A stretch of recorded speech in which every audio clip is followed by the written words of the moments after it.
आणि शेवटी भविष्यकाळाकडे एक नजर टाकूया. सिंधू लिपी ते अजूनही एक कोडच आहे. हो, मोठं रहस्य आहे ते. वैष्णवी दीक्षित यांच्या एका कामात असं म्हटलं आहे की भविष्यात कृत्रिम बुद्धिमत्ता म्हणजे AI आर्टिफिशियल इंटेलिजन्स. हो, ते कदाचित ही लिपी वाचायला मदत करू शकेल. ही एक मोठी आशा आहे. अर्थात यात अजून भरपूर काम बाकी आहे, अनेक टप्पे आहेत.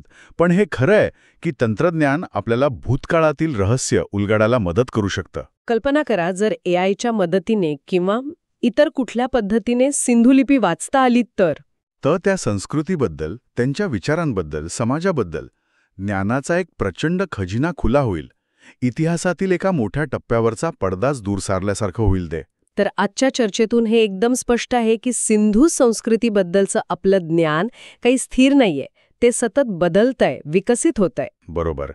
नवनवीन तंत्रज्ञान, आंतरविद्याशाखीय दृष्टिकोन हे सगळं आपल्याला त्या प्राचीन संस्कृतीकडे अधिक बारकाईने पाहायला शिकवत आहेत.